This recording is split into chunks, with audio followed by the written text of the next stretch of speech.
की डिमांड केवल दिल्ली तक सीमित नहीं है। उनकी लोकप्रियता का आलम यह है कि उत्तराखंड के निकाय चुनाव में भी उन्हें प्रचार के लिए बुलाया जा रहा है। ये एक ऐसा पहला मौका है जब देवभूमि के निकाय चुनाव में किसी बड़े नेता की डिमांड हो रही है। तो फिलहाल देखिए, आपको बता दें किस तरीके से जो डिमांड है 25 सालों का वनवास क्या पूरा हो जाएगा, ये देखने वाली बात होगी। इस बीच आपको बता दें कि लोकप्रियता में कोई कमी नहीं है और अक्सर ये होता है योगी डिमांड में हमेशा रहते हैं। चुनाव चाहे विधानसभा के हों, चुनाव चाहे लोकसभा के हों या फिर लोकल चुनाव हो, तो उन तमाम चुनावों में भी यदि हम जिक्र करते हैं सीएम योगी आदित्यनाथ की डिमांड का, तो दिल्ली तक सीमित नहीं है, बल्कि आपको बता दें आलम यह है कि निकाय चुनाव में भी उनको उतनी ही सरगर्मी से, उतनी ही आत्मीयता के साथ इनवाइट किया जाता है और बुलाया जाता है। वरिष्ठ नेतागण केंद्र के होंगे, जिसमें हमारे योगी आदित्यनाथ जी भी हैं जो उत्तर प्रदेश के मुख्यमंत्री हैं। और क्योंकि जनता की ये डिमांड थी, जनता की ये पुकार थी कि उनको यहाँ उत्तराखंड में एक बार या दो उनके कार्यक्रम यहाँ लगाए जाएं, तो मुझे लगता है कि माननीय प्रदेश अध्यक्ष जी ने ये डिमांड वहाँ भेज दी है। जैसे ही वहाँ से कोई भी तारीख ऐसी फिक्स होगी, आप लोगों को बता दिया जाएगा कहाँ कहाँ और कौन कौन से जिले में उनकी बैठकें लगेंगी। मुझे लगता है 2 या 3 उनके कार्यक्रम होंगे यहाँ आदित्यनाथ जी के। तो और तमाम जानकारी के साथ हमारे सहयोगी अनुज अवस्थी इस पूरी खबर पर बने हुए हैं। अनुज, देखिए, हमेशा हम सीएम योगी आदित्यनाथ को एक फायर ब्रांड नेता के तौर पर जाते हैं और जानते ही हैं, तो जाहिर सी बात है सीएम योगी आदित्यनाथ की डिमांड हर जगह रहती है। हर चुनावों में एक प्रचारक के तौर पर उनको जरूर बुलाया जाता है। अब देखिए, इसमें और भी बड़ी क्या बात होगी, लोकप्रियता का आलम इतना कि निकाय चुनाव में भी उनको बुलाया जा रहा है। अनुज, बिल्कुल, उत्तर प्रदेश के मुख्यमंत्री योगी आदित्यनाथ का उत्तराखंड से सबसे गहरा नाता रहा, क्योंकि जन्मभूमि है उत्तराखंड उनकी, परिवार यहाँ पे है, माँ उनकी यहाँ पे है, बहन उनकी यहाँ पे है, पौड़ी उनका घर है। उत्तराखंड वो अपने दिल में बसा के रखते हैं और उत्तराखंड वासी भी है। इस वजह से उत्तराखंड में उनकी सबसे ज्यादा डिमांड रहती है। उत्तर प्रदेश के मुख्यमंत्री योगी आदित्यनाथ जब यहाँ पे आते हैं, सनातन की बात करते हैं, हिंदू की बात करते हैं, भगवा की बात करते हैं, तो उसी समय पे चुनाव जो है पलट जाता है। ट्रिपल इंजन की सरकार यहाँ पे उत्तराखंड में, जाहिर सी बात है विकास के नए आयाम स्थापित होंगे। नगर निकाय चुनाव में अगर बीजेपी जीत होती है तो एक नई मिसाल कायम होगी, क्योंकि राजधानी देहरादून में स्मार्ट सिटी के उसमें कई ऐसे प्रोजेक्ट हैं, चाहे भारतमाला परियोजना हो, मानसखंड परियोजना हो, इसके अलावा हरिद्वार ऋषिकेश कॉरिडोर हो, शिमला बाईपास से आगे राजधानी देहरादून तक जो कॉरिडोर बनना है, साथ दिल्ली से देहरादून की जो दूरी है वो 2.5 घंटे में वो हाईवे कंप्लीट हो। उन तमाम चीजों को लेकर के उत्तराखंड एक नए आयाम स्थापित करने, विकास के नए आयाम स्थापित करने, इसी लागू करने जा रहा है।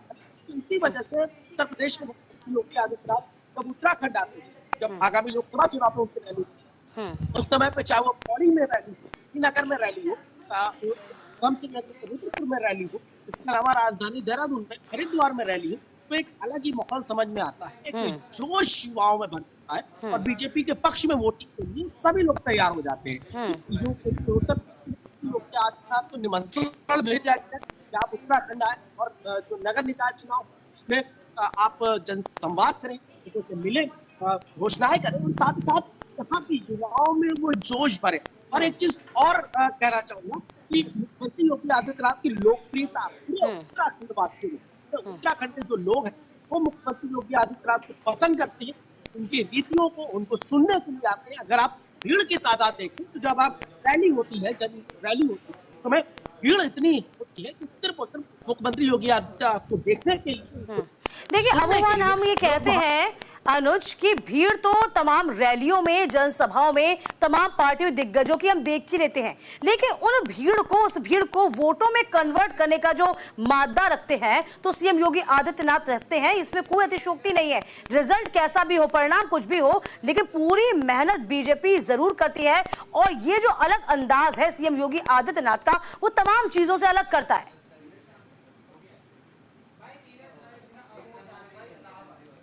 अनुज,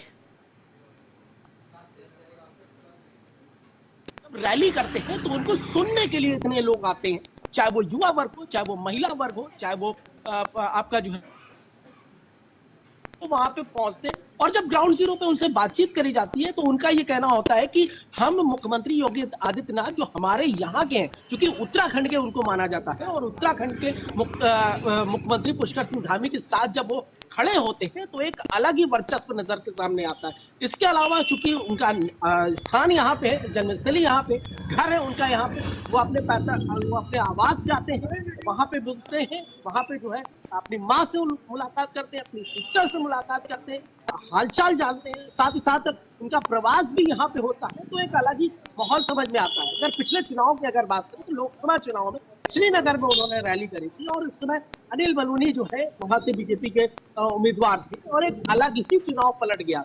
जो जिस सवाल आपने किया कि भीड़ तो हर उसमें होती है, लेकिन उस भीड़ को वोट में कन्वर्ट करना ये मुख्यमंत्री योगी आदित्यनाथ के पास है।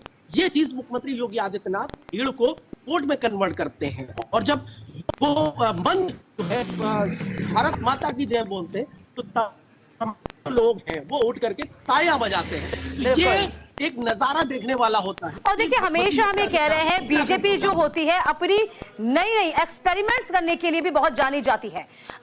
ओम प्रकाश जी भी हमारे एडिटर इस वक्त न्यूज रूम से जुड़ गए हैं। ओम प्रकाश जी, हमेशा से सीएम योगी आदित्यनाथ की डिमांड रही है, चाहे विधानसभा हो, लोकसभा हो, लेकिन अब यहाँ कुछ नया और कह सकते हैं कि आलम यह है कि उत्तराखंड के जो निकाय चुनाव है वो प्रचार प्रसार करने के लिए उनको बुलाया जा रहा है। हम वही कह रहे हैं कि प्रचार प्रसार सभी करते हैं, जनसभा में भीड़ देखते हैं, लेकिन उस भीड़ को वोटों में कन्वर्ट कर कौन पाता है? और सीएम योगी आदित्यनाथ, हाँ, ऐसी वो शख्सियत है, इसकी काबिलियत वो रखते हैं। क्या लगता है आपको? देखिए, चाहे उत्तराखंड के निकाय चुनाव हो या दिल्ली के में जो विधानसभा चुनाव है, हाँ। दोनों जगहों पे योगी और मोदी की जोड़ी को बुलाया जा रहा है। प्लान जो बन रहे हैं उनमें उनकी रैलियां लगाई जा रही हैं, उनके रोड शो लगाए जा रहे हैं, और इन सब के पीछे बीजेपी की तैयारी इसी तरह से है कि चाहे वो पूर्वांचल के वोटर हो या दिल्ली के वोटर हो या फिर उत्तराखंड के वोटर जो दिल्ली में रह रहे हो या उत्तराखंड में जो निकाय चुनाव हो रहा है वहां पे भी बहुत बड़ी संख्या में, पहले उत्तराखंड उत्तर प्रदेश का ही पार्ट था, तो एक जो जुड़ाव कनेक्ट है उत्तर प्रदेश से, चाहे उसको भुनाने की कोशिश हो, चाहे कई सारे लोग जो उत्तराखंड में यूपी के जो लोग थे जो बसे हुए हैं उनको भुनाने की कोशिश हो, उनके वोट को लेने की कोशिश हो, तो बीजेपी कोई कोर कसर नहीं छोड़ रही है इस चुनाव में, चाहे वो उत्तराखंड के निकाय चुनाव हो या दिल्ली के चुनाव हो। दिल्ली में पूर्वांचलों के वोटों को रिझाने के लिए सबसे बड़ा चेहरा जो बीजेपी के पास है वो योगी आदित्यनाथ हैं। उनके अलावा बीजेपी के कई ऐसे सांसद हैं जिनका पूर्वांचल इलाकों में काफी प्रभाव है, अभिनेता है बीजेपी के साथ, मनोज तिवारी हैं, रवि किशन है, निरहुआ है, फिर उसके अलावा कई और ऐसे नेता हैं, इवन बिहार के जो नेता हैं उनका भी अच्छा खासा प्रभाव है पूर्वांचली वोटरों पे। तो निश्चित तौर पे जो दिल्ली में आप देखिए पिछले कुछ दिनों से जिस तरह से पूर्वांचल स्वाभिमान का मुद्दा उठा है, जिस तरह से बीजेपी ने कल विरोध प्रदर्शन किया पूर्वांचलियों के स्वाभिमान को लेकर, तो कई सारे ऐसे मुद्दे हैं जिनमें योगी जो है बीजेपी के लिए एक तुरुप का पत्ता साबित हो सकते हैं दिल्ली कैंपेन में। इसलिए पूरी तैयारी कर रही है बीजेपी कि मोदी और योगी की जोड़ी से दिल्ली को फतह किया जाए। बिल्कुल जाहिर सी बात है। हमारे साथ कंचन कनौडिया और भावना भी जुड़ी हुई हैं।